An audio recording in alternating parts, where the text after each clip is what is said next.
What's up, guys? So, on this particular video, we'll be discussing about Meghalaya in the month of May, what you should be expecting in terms of the weather, the road condition, the places that you should be visiting, which waterfalls will be active, will the monsoon be arriving in Meghalaya early, as in first half of May, second half of May, and what you should be carrying in for your baggage in terms of your clothing, your footwear, and most of all, what is the budget that you need for your trip to Meghalaya in the month of May.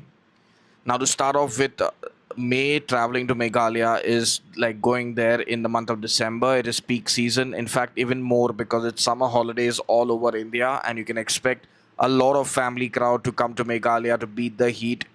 So if you haven't booked your flights to Guwahati, then go ahead and book it right now because the cost will already be at least 2 or 3x more than what you would expect it to be on the regular months, which is from January till I would say April. So if you are still going ahead with your trip to Meghalaya in the month of April, barring the cost of the flights, then continue watching this video because I'll be giving you all the details that you need for your trip. Now, you need to understand one thing, that Shillong has an airport, but flying into Shillong has very few flights and they are really expensive. Hence, most people fly to Guwahati and then do the journey from Guwahati to Shillong, which is roughly around 2 to 3 hours. And the road trip is very good. The roads are very well made, and you'll find plenty of vehicles taking you from Guwahati to Shillong. If you want to hire a cab, you'll get it straight away outside the airport, which will cost you around two and a half thousand rupees, and they'll take you straight away to Guwahati, from Guwahati airport to Paltan Bazaar not Paltan Bazaar, to Police Bazaar in Shillong, and they'll drop you out there. Now, when you're traveling to Meghalaya in the month of May, you need to understand that you have to book your accommodation in advance because getting rooms in Shillong and Cherrapunji can be really difficult. And if you're traveling as a family, getting rooms for which are up to the mark for what families want, it's very, very difficult. Hence, book your flights, and then the next thing you do before you can do anything else is just go and block your accommodation. And if they are telling you that they have one room left, don't think that they're just trying to force you into booking with them. It is a reality because most homestays in Shillong and in Cherrapunji have anywhere between 2 to 5 rooms.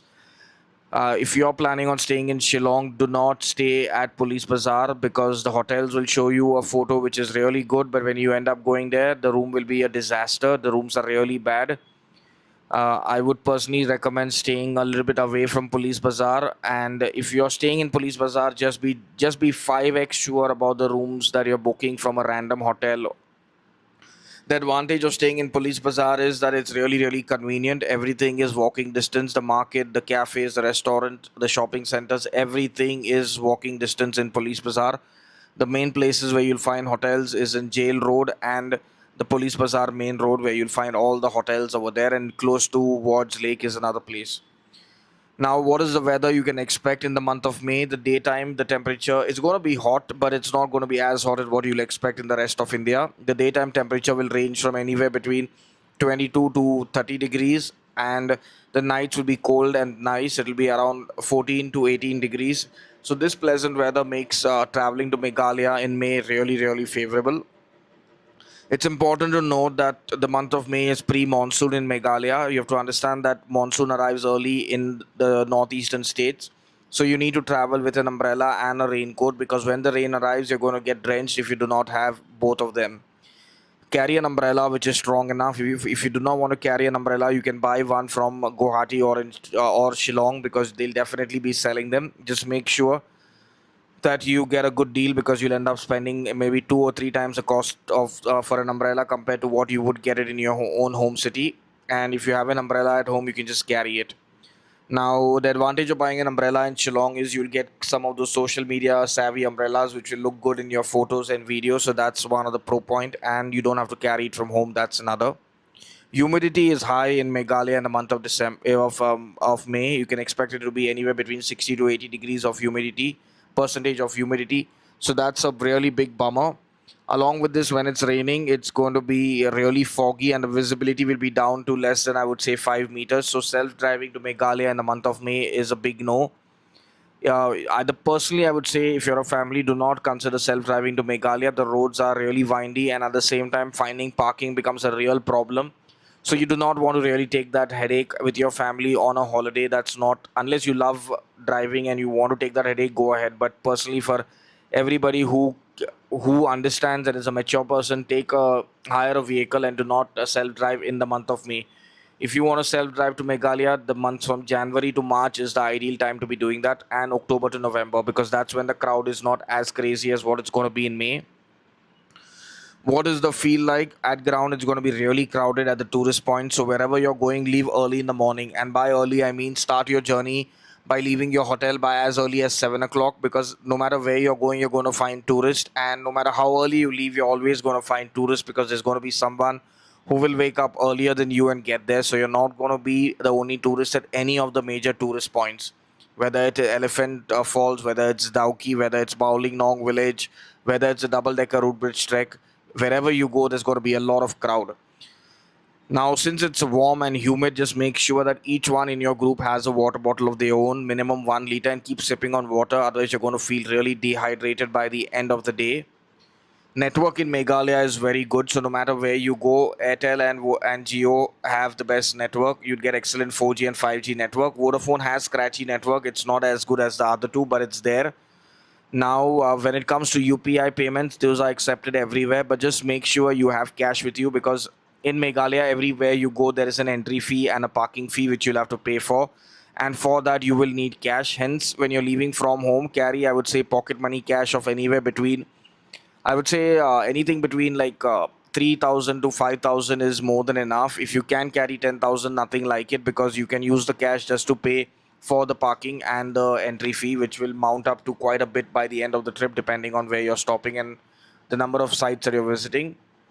Now, when it comes to what you should be packing, you definitely need to be carrying your woolens. A light jacket is more than enough. You need to be carrying cotton t-shirts, your shorts, your shoes. Do not come to Meghalaya with your Crocs thinking it's going to rain, because when it rains, it's going to be really slippery, and that's the time you really need a good pair of shoes. If you're coming to Meghalaya in the month of May with first copy Crocs or with worn out shoes, it's a recipe for disaster. To save 3 to 5,000 rupees to buy a good shoe pair of Crocs, you're going to end up breaking your head or your bones, because it's going to be slippery and you will slide and slip no matter who you are, because you are not used to the terrain over there, nor do you know what is there along the way. Hence, come prepared for this. The places that you should definitely be visiting is stay a couple of nights in Shillong, stay a couple of nights in Cherrapunji. At Dauki, you can opt to stay at any of the hotels over there. Camping at Dauki is not going to be possible. The crystal clear Dauki, which is the pristine see-through river, is not going to be visible in the month of May, because with the rain comes in muddy water. So you're going to get to see a green turquoise river, which is good, but do not have any hopes or feel disappointed. The month you have chosen is not for a see-through experience. Now, the double decker route bridge trek is closed every Sunday, so you can plan for any other day of the week other than Sunday. Just make sure that you reach there early in the morning so that you're not hiking through the heat, because it can get very, very hot. Sunsets are as usual by 4:35. It's going to get dark, and it's going to get everything will shut, I would say, by 9 o'clock. Whether it is Shillong or Cherrapunji, things will shut early. So be prepared for an early supper, and most of all, when you're traveling to Cherrapunji, just make sure that you have booked your homestay at a convenient place, because Cherrapunji has places which look cozy and cool on the internet, but when you get there and you have to get to the place, it is really far off without network, and that's going to be a real pain. So book places which are close to a village or in a village, but that will be more feasible as compared to going off the routing. Now, if you are someone who's planning a trip to Meghalaya in the month of May and want to book a trip, we do have trips happening to Meghalaya in the month of May. We have both fixed dated trips where you can join a group of other travelers. We take maximum up to 12. And if you want a private trip just for your group of friends or your family, we can also organize that. You need to WhatsApp us from the link in the description or from our website. You'll find a link in the description which will take you to our website. From there, you can directly WhatsApp our sales team, who will guide you through the booking process. If you have any queries related to your own personal travel to Meghalaya, you'll have to book a consultation or leave a comment under the under this video. Our sales team is not going to answer or debug your blueprint or your routing to Meghalaya. That's none of our concern. If you want to book a trip with us, you're most welcome to interact with us. But if you want to just have a conversation with us to understand what is Meghalaya about or the weather, you have Google and our blogs and YouTube channel of ours, but do not message us for that. Till our next video, cover the earth.